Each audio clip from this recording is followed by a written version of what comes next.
As some of you know, I am a lifelong New York Giants fan. I grew up watching football with my mom, who grew up watching it with her dad, and football is really my favorite sport to watch live and in real time.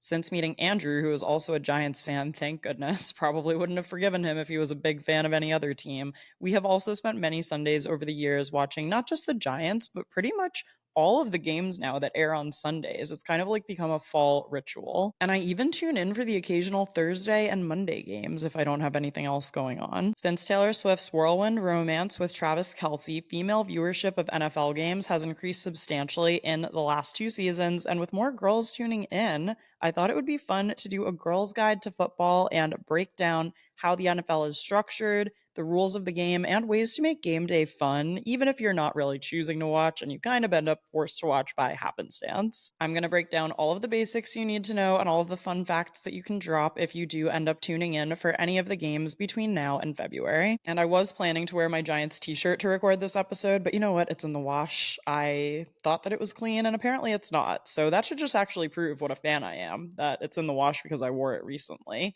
Instead, I'm wearing my little New York or Nowhere hat, which has the apple on it to denote New York. So I feel like that is my representation of my fandom today, especially because as I'm recording this, the Giants unfortunately lost their season opener last night to the Washington Commanders, but we will get to that in a minute. Before we get into today's Football for the Gals episode, let's rewind and do a little create and consume. If you're new to the show, first of all, hello, welcome, thank you for being here. At the top of each episode, I do a segment called Create and Consume, which, yes, is the name of the podcast that you're listening to in case you weren't fully sure, but is also something I like to do to share what I'm creating and consuming each week, because the whole idea behind this podcast is that we are always, in some ways, creating and consuming things in this era of digital content and in this world of digital media. Now, speaking of Taylor and Travis, some of you may follow me on Instagram. If you don't, it's just my name, Austin Tassone. You can go take a little peek at what I'm talking about if you want a visual reference. I actually did a collaboration with The Knot last week, which was so fun. I used The Knot to plan our wedding back in 2023. It was incredibly helpful. I absolutely love that whole platform and how easy they make everything. And they actually did a whole recreation of a certain floral proposal backdrop that, as you know, broke the internet a few weeks ago in Madison Square Park last week. And they were looking for New York City-based creators. I'm based in Hoboken, but close enough to spread the word and let people know that they had this beautiful backdrop available and that they also had a professional photographer taking free pictures for everyone who visited. So you could essentially recreate the TNT proposal for yourself. You could bring your friends. Someone brought their dog and did a whole photo shoot with their dog, which I absolutely respect. And it was so cute. So I posted that reel on my Instagram and TikTok, and then The Knot actually posted it on their Instagram page as well, which I was very flattered by. The fact that they were like, not only do we like this, we're putting it on our page always goes a long way. And honestly, that was a very last minute campaign that came together and that actually got shared on my birthday. So I was extremely happy to be a part of it. As far as what I've been consuming for the week, now sometimes I try to make this like a book recommendation of what I've been reading, or sometimes it'll be an appetizer or a beauty product, like something that I'm, buying or intaking, whatever the case is. Last week, I attended an event in Brooklyn, New York called Press Publish NYC, and it was an event hosted by two YouTubers, Colin and Samir. Well, they actually share a channel called Colin and Samir, and they were putting on a one-day summit about the creator economy in Brooklyn. So I had applied to attend this event a few months ago. I got approved, and it finally came and went last week, and it was a really fun day. I did also vlog during this event, so that should be up on my YouTube channel, hopefully sometime this week if it's not up already, but a few takeaways from the day that I wanted to share. I kind of picked 3 different quotes from 3 different creators and experts who were on stage. So one of them was Casey Neistat, who you probably know from his YouTube vlogs around New York City. He said that the highest grossing movies and the best picture winners rarely overlap in film. That was a quote that definitely stuck with me. He has been very vocal about creativity versus money, and he actually doesn't even like the term creator economy, which is understandable. And I thought that was a very well put way of saying that sometimes you do things for money that aren't necessarily like your most amazing creative accomplishments. And sometimes you have to sacrifice money in order to be creative and put your art that you're really proud of and that you can stand behind out there. Another one was video journalist Cleo Abram. When she was talking about creating YouTube videos specifically as opposed to other mediums, she said, "We are not just asking for their ears, we're asking for their eyes. So you really have to earn it." And I thought that was a well put way of saying what makes this a YouTube video versus a podcast episode. That's something that I thought about a lot when I was launching this show. And then speaking of podcasters, Stephen Bartlett, who you may know as the host of the Diary of a CEO podcast, also was one of the guests of the day. He spoke last, and one quote that he said that really stuck with me was, "Disappoint as many people as you need to so you don't disappoint yourself." And in addition to the speaker sessions, I also got to meet and network with over 400 creators and channel producers and brand managers who were in attendance too. So I always love in-person events like that, especially because most of the time I'm sitting here at my desk talking to a microphone all by myself. No one else is here with me physically, but you guys are all here with me in spirit. I know there are more takeaways from this day, but actually, I didn't take too many notes because Microsoft Copilot, which was one of the sponsors of the event, actually was taking notes in the background for us, and we're going to get sent them sometime this week. So I'm super curious to see how they summarize the day and to go through those notes. With that being said, let's jump into today's topic, which is football, but football for the girls. We're going to make it fun, we're going to make it easy to understand. And who knows, you might even end up watching a game and finding yourself entertained too. And I want to preface this by saying that I am going to primarily be speaking about the NFL, the National Football League. I do not know a ton about college football. The rules are very similar, they're almost identical, in fact. However, I am not as attuned to the college teams and the rivalries. So, with that being said, let's do a little NFL 101. Like, what is this? How does it all work? And who's involved? Essentially, in the National Football League, there are 32 teams and they are split into two different conferences. So, if you are already kind of imagining a little bracket in your head, that is a good way to think about it. Within these two conferences, one is called the National Football Conference and one is called the American Football Conference. So, you'll hear those abbreviated as NFC and AFC. Each one of those has four divisions, basically split up geographically, although not always. I'll give you an example in a second, but each one has four divisions of a north, south, east, and west league. Just as an example, the New York Giants, which is my favorite team, the team that I root for, is in a division called the NFC East. So the four teams in the NFC East are the New York Giants, the Philadelphia Eagles, the Washington Commanders, and then the Dallas Cowboys. Geographically, they're not really close to us at all, but there are deep-rooted rivalries between like the Eagles and the Cowboys and also the Giants and the Cowboys. And most big rivalries are interdivisional. We'll talk more about some of those later. Now, another question people sometimes have is like, how long does this all go on for? You know, whether it's like your brother or your aunt or your husband or whoever the football fanatic in your life is, whenever they start obsessing over the games and talking about football season, like, when did that start? And then how long is this happening for? So, if you're listening in real time, the first games just happened this past weekend, which would have been September 5th, 6th that time. The regular season lasts 18 weeks. Each team plays 17 games, which brings us to late January. And then the Super Bowl, Super Bowl Sunday, which you've probably watched or heard of at some point in your life at least,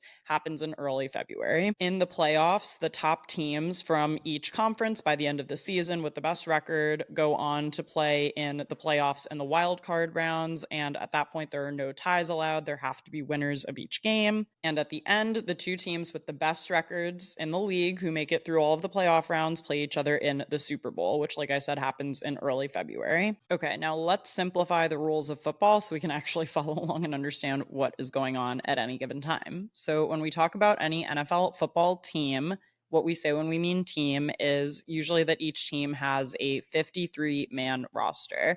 And this consists of different groups of people. They're not all on the field at the same time, and I'll go through those in a minute. And then they also have players signed to a practice squad, so they're ready to sub in. For example, each team has a quarterback, but then they also have usually one or two other backup quarterbacks just in case their quarterback gets injured and they need someone to sub in. The goal is to score the most points, which is pretty obvious. And the way that you do that is by getting the ball to your team's end zone, which is the little strip all the way at the end of the field underneath the yellow field goal post. There are a couple of different ways to score in a football game. The biggest one, the one that can get you the most points, is scoring a touchdown. And you get 6 points if you successfully score a touchdown. Once you score a touchdown, you have two options. You can either choose to kick the ball through the field goal post post, which is usually what most teams opt to do because it's more of a guarantee that you'll actually get those points on the board. The other option that you have is to attempt what's called a 2-point conversion, where instead of just scoring 1 extra point, you have the option to try to get 2 extra points. Now, for both of these, you only have one chance unless there's some kind of penalty on the play and they have to redo it. But that's why it is considered riskier to go for the 2-point conversion, because it basically means you have to get the ball into the end zone a second time. Whereas with a field goal kick, you bring out your kicker, whose literal singular job is to know how to kick a ball through the field goal post. And they most times are successfully able to do it unless the kick gets blocked or unless there's crazy wind or some other external factor going on. So if your team gets a touchdown and scores the extra point with a field goal, then you have 7 points. If your team gets a touchdown and scores on the 2-point conversion, then you get 8 points.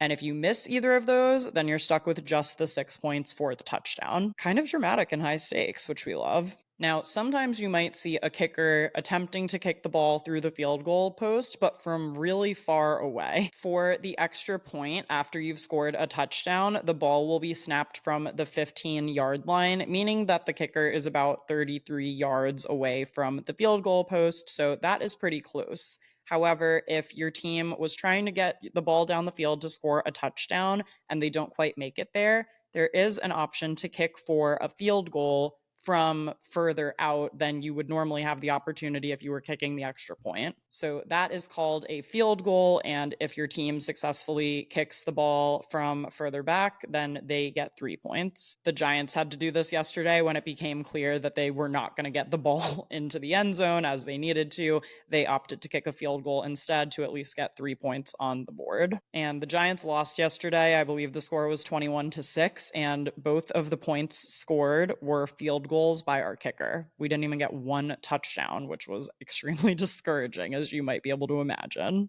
And then the very last way that a team can score is if they get something called a safety. A safety is eventually scored if the offense, the team who's trying to score, commits some kind of foul in their end zone. If they fumble the ball out in their end zone or the quarterback is tackled in their end zone, that results in a safety, which is 2 points. Safeties are more rare, but essentially picture someone's trying to throw it to another player and it's intercepted by the other team in the end zone. That is a safety, and the other team actually gets points. And that one happens pretty rarely. Like I said, I actually had to look that one up to make sure that I was explaining it correctly, because it's one of those things where after you watch it a few times, you kind of understand what's happening. But if I were to explain it to someone else, I would need to really think about it to make sure I'm telling you the right thing. Okay, so now you know the size of the team, you know all the different ways that a team can score points. Let's talk about how the game structure works. Like, what are the rules here? Each football game is played in 4 quarters of 15 minutes each. And in the middle, they break between quarters 2 and 3. That's called halftime.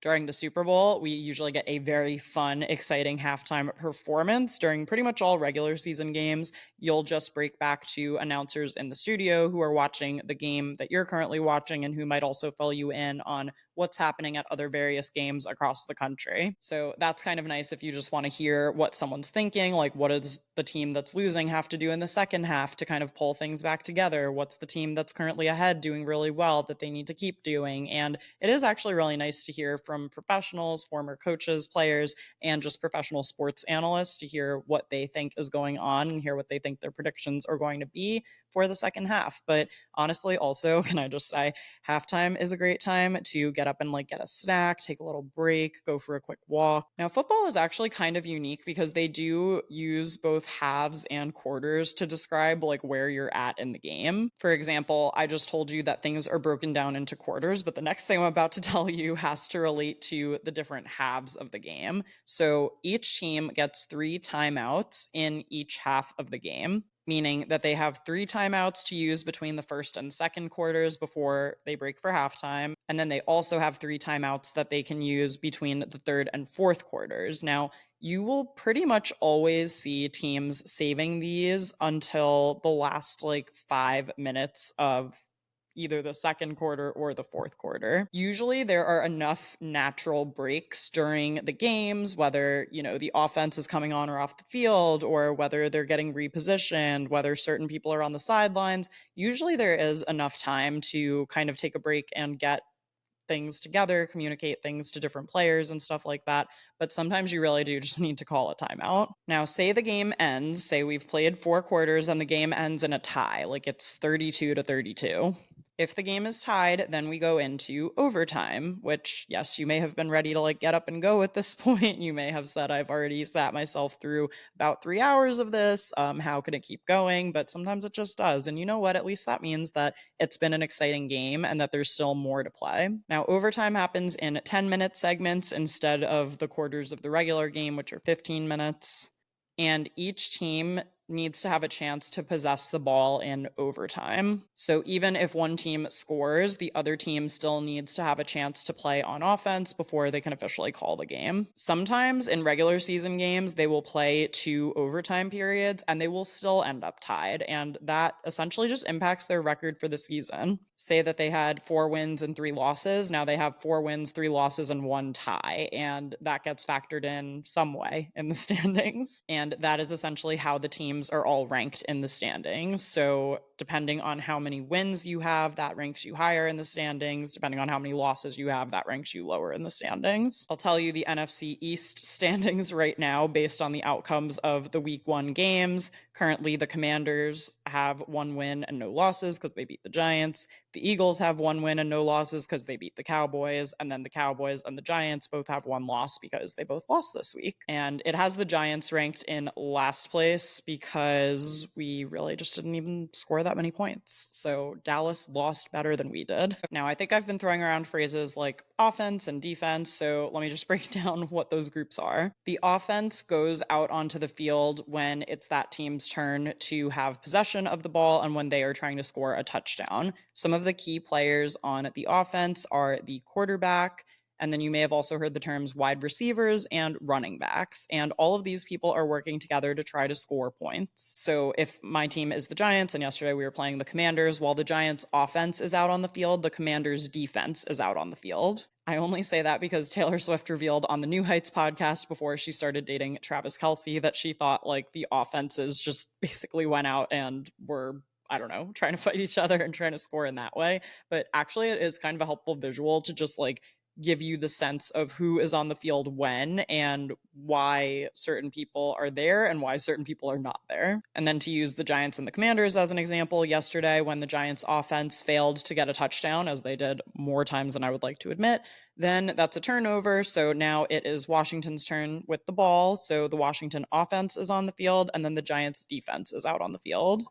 And defensive players have different titles like linebackers, safety. They are basically there to try to block any forward motion as much as they possibly can. Another key group that I think is worth mentioning in football is something called special teams. And it's not always obvious when special teams are out on the field because there's not an announcement about it in that regard. But essentially, if like the Giants have 4 chances to score a touchdown and they miss the first 3, they might choose on the 4th down to punt the ball back to the other team. So if the punter and the punt returner are out on the field, that is a special teams play. And the last key group that I think is good to mention is the field goal unit. So that is anytime that a team is attempting either a field goal or an extra point, you actually need the kicker out on the field. You need the holder. I don't know what his name is, but the guy who actually holds the ball upright so that the kicker can kick it. And then you need someone called a long snapper who is going to snap the ball back from the line of scrimmage to the holder. The holder then has to place the ball down on the ground so the kicker can kick it. I actually feel like that is a really seamless thing that happens every time I watch it, but you think about how much they've had to practice it to make it look that seamless because you might not even realize that all of that is happening. You might just see the guy kick the ball and be like, how did it get in front of him? So I always find that actually strangely graceful and kind of fascinating about football. Okay, so now you understand offense, defense, special teams, and the field goal unit. Let's break down some more game lingo and again, some terms that you probably hear either from the announcers or the people who you're watching with in reference to what's happening on the screen. Okay, now I'm sure you've heard the term first down before, and I was alluding to this a minute ago, where each team has 4 chances to move the ball down the field. And if a team gets a first down, that means that they've earned another chance to keep moving the ball down the field.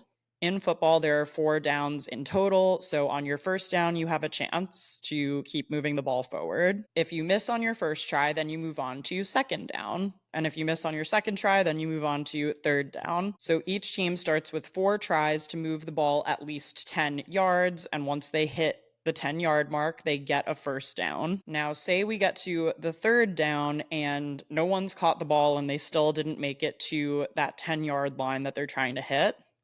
This is where they will either choose to punt the ball back to the other team, which basically just is like, all right, we tried, now it's your guys' turn. Or if they are really close, like if they're only 1 yard away, or if they're right at the line, which they call like fourth and inches, the team might choose to, quote, go for it on fourth down, which is essentially where you acknowledge, like, we're going to try to go get these extra inches. We're going to try to get the ball over one last time. But if the team misses at that point, then right where they are, wherever they are on the field, they have to give the ball over to the other team. The reason that most people don't usually do that, or that it is considered risky if you do that, is say you're at your own 30-yard line. If you miss getting the fourth down, you have to turn the ball over right there. You've already given the other team a 70-yard advantage versus if you punt the ball back to the other team, the punt receiver has to run all of that way and usually doesn't make it past like the 20 or 30-yard line if the defense is really good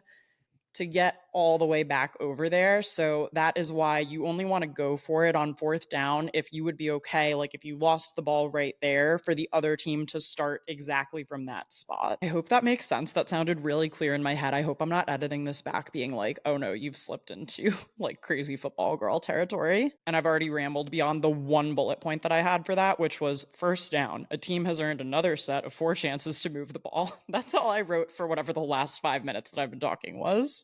Okay, moving on. Next up is the term red zone, which is the part of the field between the offense's 20-yard line and the end zone. We call it the red zone because we are close. We're getting there. It's red hot. Scoring is imminent. I actually don't know if that's why they call it the red zone. I'm just assuming. It's basically like a danger zone for the defense. It's a wake-up call for the defense on the other side to be like, crap, guys, we've already let them get all the way down to this point. Like, literally they're getting close to the end zone, and if they get close to the end zone, they can easily score. So like we need to wake up and we need to stop them from making any more forward progress. So if your team's in the red zone, it means they're really close to scoring. So it usually is an exciting part of the game. If someone was in the kitchen getting a snack and they hear that the ball's on the 20-yard line, nope, we're back. Maybe we didn't get all the pretzels we wanted, but we have to sit down and watch what's going to happen next. Okay, next up is the term sack. That is not an insult to the other team's wardrobe, if you were wondering. When you hear the word sack, it means the quarterback has been tackled behind the line of scrimmage, which is just where each play starts, before they can throw the ball. It's usually a big deal for the defense if they are able to sack the quarterback, because it can definitely shift the energy of the game. It gets the quarterback a little rattled. Hopefully it doesn't get them hurt, obviously, but to just be able to stop them before they've even had a chance to throw it means that the defense is really stepping up and doing its job. And as you watch football, you actually realize how quickly the quarterback has to make a decision of where they're going to either throw the ball or try to pass the ball off to a running back to get forward motion. They literally have seconds before someone could be running up to them and tackling them to the ground, which is low-key crazy. And it makes you appreciate how quickly they have to make decisions and how often they actually get it right. Like the fact that people are able to throw and catch with such precision half the time is pretty impressive, and why they're paid the big bucks. Another term is interception. I think I used this earlier when I was talking about safety, but essentially, if I am Russell Wilson, picture for a minute that I am Russell Wilson and we look nothing alike, clearly. I'm Russell Wilson. I have the ball. I'm trying to throw it to Malik Neighbors, who is the Giants' star wide receiver right now. I'm trying to throw it to Malik Neighbors, and instead of throwing it to Malik Neighbors, I throw it in his direction, and one of the Washington Commanders jumps in front of him and catches it. That's an interception. So that's my bad, Russell Wilson. Actually, did he throw? Yeah, he only threw 1 interception yesterday that I'm thinking of, but you know who threw 0 interceptions? Daniel Jones, who was our quarterback last year, then got released and was the starting quarterback for the Indianapolis Colts this weekend, who actually had a near perfect game. Sorry, I just went on a complete tangent. If for some reason this is my most successful episode and you want to hear a diatribe about what I think the Giants management is doing wrong, we could put that in a future episode. I'm not sure that that will be the case, but I am here to talk about it if someone wants to listen to me. Anyway, interception. When the defense catches a pass meant for the offense, I'm looking back at my outline and I'm like, I wrote down exactly what I should be saying right now, but you know me, I love a tangent. Okay, next up is a term called pick six, which means where, say, I'm Russell Wilson, was trying to throw to Malik Neighbors, and a Washington Commander player intercepted it. Say after he intercepts it, now suddenly he has the chance to run as far as he can back to the other end zone to try to score a touchdown. If he intercepts the ball and makes it all the way back to the end zone and scores a touchdown, that is what we call a pick six, because the ball was picked off from where it was intended to go and he ran it all the way back for 6 points. Pick six. Intercepted pass plus touchdown. Now, I think you all probably understand the concept of a Hail Mary. This is like a last chance long throw down the field. You will often see Hail Marys at the very end of a half or the very end of a game, especially if a team is behind, and it's low percentage, it's high drama, but when it works, oh my God, it's actually really exciting. I dare say iconic. And then the last term to know is the 2-minute warning, which is, remember how I said before, it's confusing that you refer to both quarters and halves in football. So when there are 2 minutes left in the half, the first half or the second half, the clock automatically stops at 2 minutes. And it's basically like an automatic mini timeout for each team to give them a chance to regroup and think about what they want to do in the next 2 minutes to move their position forward, essentially. But no team gets charged a timeout for the 2-minute warning. It's always just like baked into the format of the game. Okay, now we've talked about the league rules, we've talked about the game rules. Now I want to give you just some highlights of who some big names that you'll probably be hearing about throughout the season are, as well as the rivalries that are pretty timeless and kind of baked into each NFL fandom at this point. The most popular and often the highest paid players in the National Football League are quarterbacks. And I think this is really just because the quarterback is such a playmaker and usually ends up being one of the leaders of the team. Even if they are more reserved and quiet themselves, they usually end up being team captains. They usually end up with the most money because without them, we can't do anything. Like literally without a quarterback, we can't do anything. So some names and some quarterbacks you may be familiar with are Patrick Mahomes, who is on the Chiefs, Josh Allen, who is the Bills quarterback, Jalen Hurts on the Eagles. You may know him especially because the Eagles won the Super Bowl last year, which I hate bringing up. Trust me, as a Giants fan, the Eagles are like a team that I just generally cannot stand at all. They also have the meanest and most aggressive fan base. And my friends who are Eagles fans would agree with me, by the way. Look up the year they won the Super Bowl and set cars on fire in the streets of Philadelphia. That's the Eagles fan base, just so you know. And I think another probably popular name is Joe Burrow, who is the Bengals quarterback, the Cincinnati Bengals. He's my nephew's favorite quarterback, and I see why.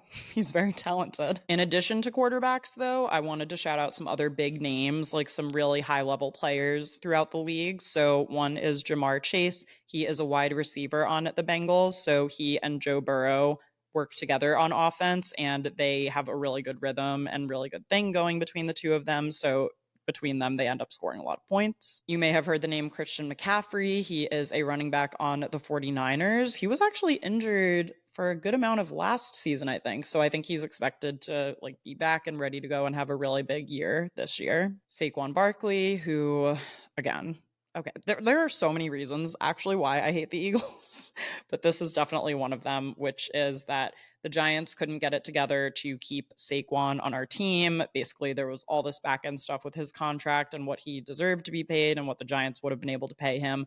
That ended up not working out. So instead, he went to the Eagles, and I hate to say it, but he definitely is thriving there. But we're butthurt about it because we had Saquon and we just didn't have the right team and the right lineup to really help support him and have him thrive and do what he does best. So he's gone over to the Eagles, and I always want to root for him as a person because he seems like a genuinely good guy. But at the same time, like I am very upset deep down. Maybe not so deep down, since I just had no problem revealing that information on a podcast right now. And I'm also going to shout out Travis Kelce, tight end on the Chiefs. And he has been in the National Football League for over a decade now. And then, with many other sports, there are usually some big rivalries. Like I said at the top of the episode, most of them are interdivisional. So you'll typically see rivalries amongst regional teams who play each other quite a lot. So, like I mentioned, the Giants are rivals with the Eagles and also the Cowboys. The Packers and the Bears are historically rivals. The Chiefs and the Cincinnati Bengals are considered rivals. 49ers and the Seahawks, Steelers and the Ravens, all of those are kind of within their own division. Now, I just went through and gave you some of the big names, the really established players in the league, but I also wanted to shout out 3 new names to watch from the NFL draft, which is how the NFL teams get players who played in college onboarded onto their teams after they graduate. So I'm just going to go through the top 3 names from the draft and tell you where they ended up. So Cam Ward was the number 1 overall draft pick, and he is on the Tennessee Titans. And the reason the Titans got the number 1 draft pick was because they had the worst record at the end of last season. So that's how the draft typically works. If you win the Super Bowl, you don't usually get a high draft pick because that's already kind of like an unfair advantage. So the Tennessee Titans had the worst record in the league last year. Sorry, Titans. But now they have Cam Ward, who was the number 1 overall draft pick. The number 2 overall draft pick was Travis Hunter. Andrew was potentially really excited for him to join the Giants, but he ended up going to the Jacksonville Jaguars, who actually traded up in the draft to get him. And Travis Hunter is a very rare player, actually, because he is starting at wide receiver. Like, they have decided he's going to play wide receiver, which is an offensive position. But in college, he also played cornerback, which is a defensive position. And it's very rare that someone, even at the college level, can specialize in both an offense and a defensive position. So he is a really unique player in that regard. It definitely would have been interesting to see what he could do on the Giants, but he is on the Jacksonville Jaguars. So we'll definitely be keeping an eye on him, though, to see how his rookie season goes. And then because the Giants did not have a good season last year, and it's not looking like we're off to the best start this year. But anyway, because we had the 3rd worst record in the league last year, that meant that we got the 3rd overall draft pick in the 2025 NFL draft. And we drafted edge rusher Abdul Carter. Welcome to the Giants, Abdul Carter. I'm happy to have you here, and we really need you. And I'm grateful that you are lending your talents to our team. I'll tell you one thing, though. Our defense looked better than our offense yesterday. And can I add one thing about what has been tricky for the Giants is we really have just had so much turnover and so much inconsistency in the core group of people who play together all the time that when you look at a team like the Chiefs, there's so much retention there and so much consistency because they get to play together in the same group and the same rhythm for many, many years in a row. The Giants have had different quarterbacks, different wide receivers. Like, people have really been in and out. And I feel like there hasn't been this chance to just like catch our breath and like get a rhythm going together and really work together in a way where you just start to intuitively know where everyone is and what everyone's doing. And so my hope is for this year, really, that I know we're not going to have like a stellar season, or at least, if we do, I will come back and stitch this clip of myself. I will be absolutely shocked if we make it to the playoffs and thrilled. Don't get me wrong. But I really hope that we can use this season to just like find our rhythm again and get in a swing of really building the team and the camaraderie, because that is what I think has been at the core of all of the teams who have been successful in recent years.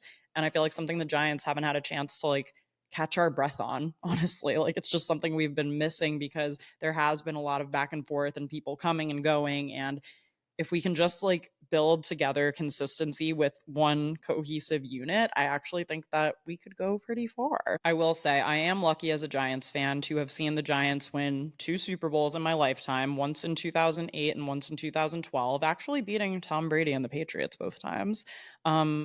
Compared to my friends who are Jets fans, who the Jets unfortunately have not won a Super Bowl since Super Bowl 3. Okay, that was 1969 against the Baltimore Colts. That's actually very interesting because now we have the Baltimore Ravens and we have the Indianapolis Colts.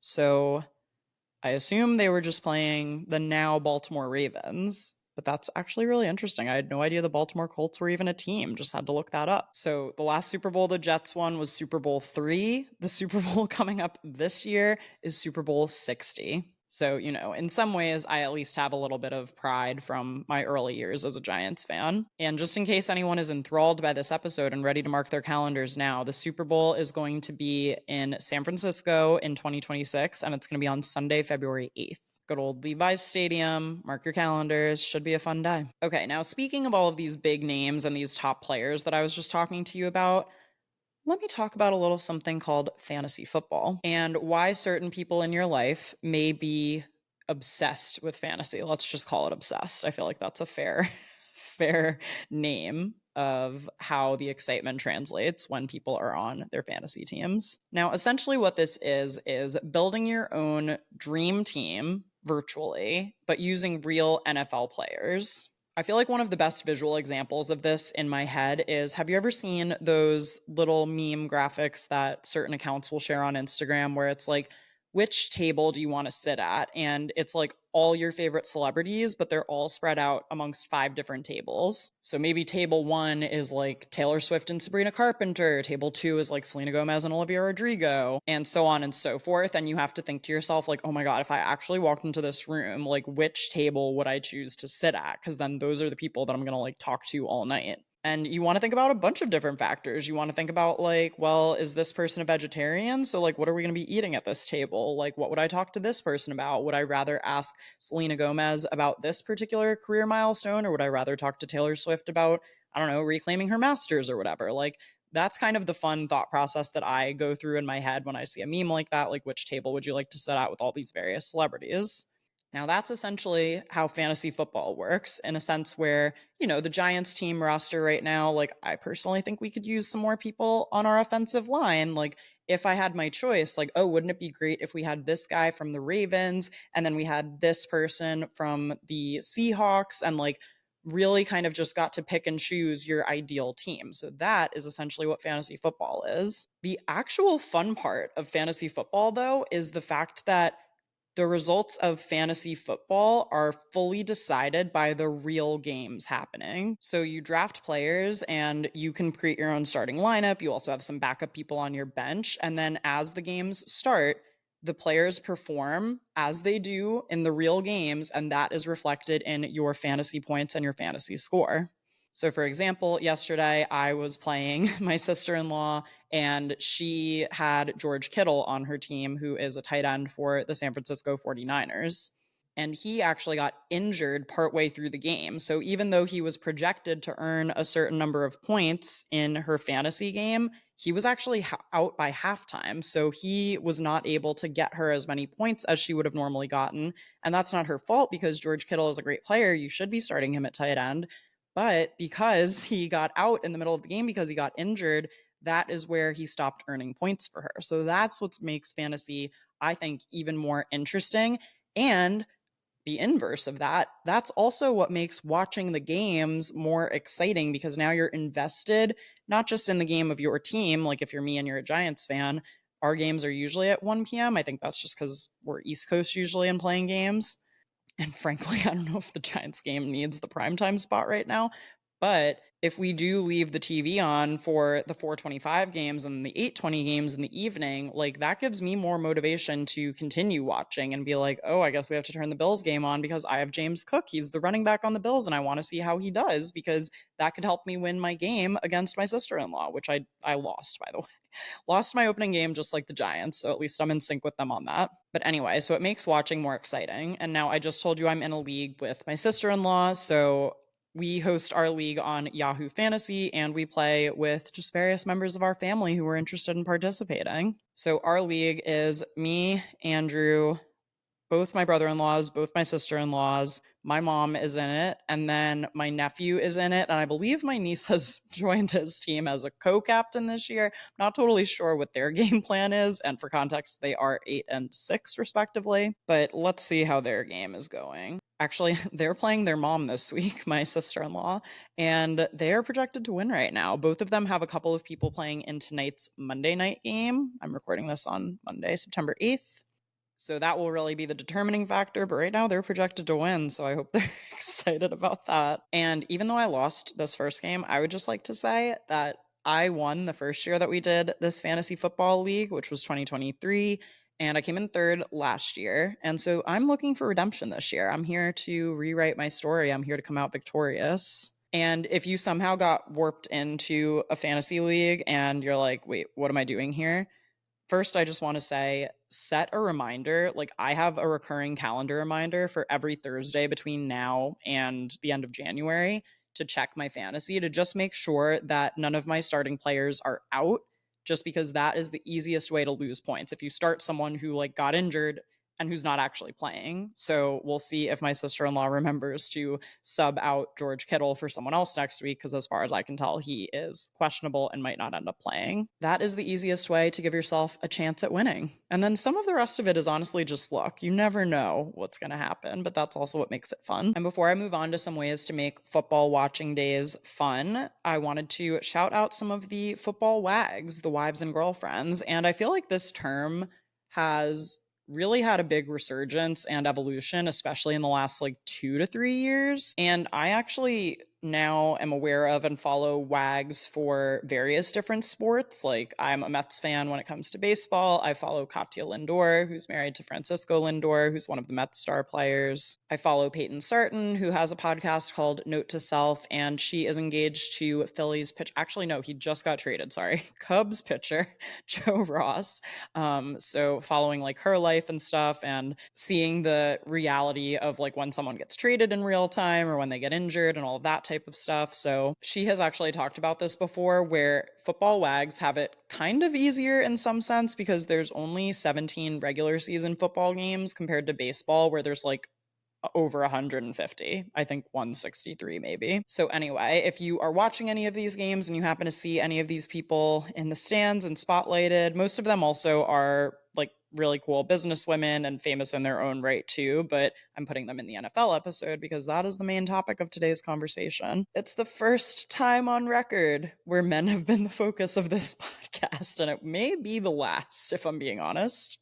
So let's talk about some girls that I love. So Taylor Swift, of course, pop superstar, fiance to Chiefs tight end Travis Kelce. Simone Biles, the most decorated gymnast in history, thank you very much, married to Chicago Bears safety Jonathan Owens.